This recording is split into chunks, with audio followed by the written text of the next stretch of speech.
Hello! ఇవాళ నేను మీకు చూపించబోయే రెసిపీ సొరపిట్టు. పేరు ఎప్పుడన్నా విన్నారా? పోనీ చేప ఎప్పుడన్నా తిన్నారా? చూస్తున్నారు కదా చేప ఎలా ఉందో. సొరపిట్టు గోదావరి స్పెషల్ అండి. ఇక్కడ తీర ప్రాంతం ఎక్కువ ఉంటుంది కాబట్టి, అంటే సముద్రం ఎక్కువగా విస్తరించి ఉంటుంది కాబట్టి ఈ సొర చేపలు ఎక్కువగా దొరుకుతాయి. మీరు చూస్తున్నది వెనకాల వీడియోలో సొర పిల్లలు. ఇంకా పెద్ద షార్క్స్ అయితే చాలా పెద్దగా ఉంటాయి. ఈ పిల్లలు ఎక్కువ కనిపిస్తూ ఉంటాయండి ఇక్కడ మనకి మార్కెట్స్లో. సో ఈ రెసిపీ ఎలా చేయాలో చూద్దాము. టేస్ట్ అయితే సూపర్ ఉంటుంది, ట్రై చేయండి.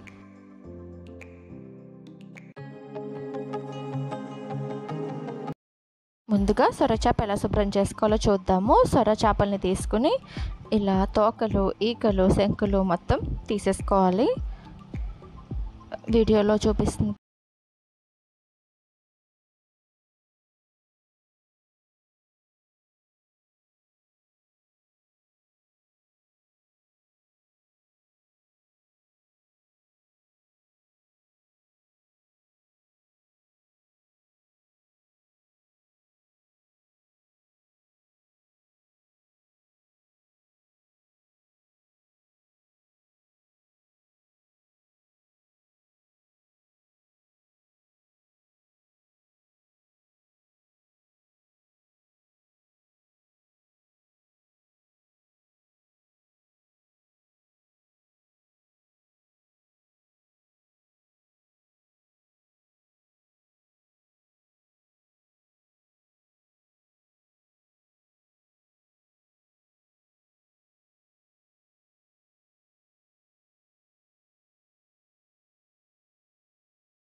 కలుపుకున్నాక ఇలా ఒక బాణలు పెట్టుకుని అందులో ఒక 10 టీ స్పూన్ల వరకు ఆయిల్ వేసుకోండి. ఈ సొరపిట్టుకి ఎంత నూనె వేసినా సరే నూనె అంతా ఏం కనిపించదండి. ఆఖరికి నూనె ఎక్కువ పడుతుంది దీనికి.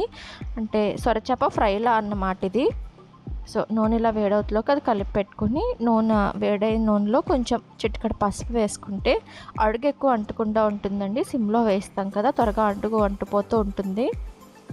ఇంకా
కొంతసేపు వేయించుకుంటులోకి చూసారు కదా అడుగు దోరగా ఎర్రగా వేగుతుంది. ఇంకా దగ్గరకు పడిపోయినట్టే, అంటే వేగిపోయినట్టే. ఆ ఎర్రగా వేగింది మాత్రం చాలా టేస్టీగా ఉంటుందండి. మీరు నిజంగా చేసుకోండి, సొరచేపలు దొరికినప్పుడు మీకు చాలా బాగుంటుంది టేస్ట్ అయితే. కానీ సమ్మర్లో ఎక్కువ తినేకండి, సొర చాలా వేడి చేస్తుంది. సో అప్పుడప్పుడు తినండి. ఇలాంటి వేడి చేసే వస్తువులు చాలా టేస్టీగా ఉంటాయి, కానీ అప్పుడప్పుడు తింటేనే మన హెల్త్కి కూడా మంచిది. ఇక ఫినిషింగ్ టచ్ కొత్తిమీర వేసుకుని దించేసుకోవడమేనండి. సొరపిట్టు అయితే రెడీ అయిపోయింది. దీన్ని సొరపిడుపు అని కూడా అంటారు. సూపర్ రెసిపీ అండి, ఇది చాలా టేస్టీగా ఉంటుంది. ఇది గోదావరిలో స్పెషల్ అన్నమాట. ఇక నా ఫేవరెట్ రెసిపీ కూడా, మా డాడీకి కూడా చాలా ఇష్టం ఈ రెసిపీ అంటే. నాకైతే పిచ్చి అనమాట. ఎప్పుడు సొరచేపలు దొరికినా తప్పకుండా చేసేసుకుంటూ ఉంటాను. అంటే మరీ ఎక్కువ కాదు, ఒక ఇయర్కి ఒక 2-3 టైమ్స్ అంతే. కానీ చాలా మంచి రెసిపీ, టేస్టీగా ఉంటుంది, సింపుల్గా కూడా అయిపోతుంది. ఇక డిష్ అవుట్ చేసుకున్నాము. ఇంకా ఈ సొరపిట్టు రెసిపీ మీరు కూడా ట్రై చేసి ఎలా ఉందో నాకు కామెంట్ బాక్స్లో చెప్పండి. ఇలాంటి మరిన్ని గోదావరి సైడ్ రెసిపీస్ కావాలి అనుకుంటే నా ఛానల్ సబ్స్క్రైబ్ చేసుకోండి. ఇలాంటి మరిన్ని నాన్ వెజ్ రెసిపీస్, అది కూడా గోదావరి స్పెషల్స్ ఎన్నో చేసి చూపిస్తాను. ఇక నా వీడియోస్ మీకు నచ్చి ఈ వంటలు ఎవరికన్నా ఉపయోగపడతాయి అనిపిస్తే మీ ఫ్రెండ్స్ అండ్ ఫ్యామిలీ మెంబర్స్ కూడా షేర్ చేయండి. నన్ను ఇలాగే ఎంకరేజ్ చేస్తూ ఉండండి. ఇంకెన్నో మంచి వంటలు కూడా చేసి ఛానల్లో పెడతాను. Thanks for watching this video. Bye.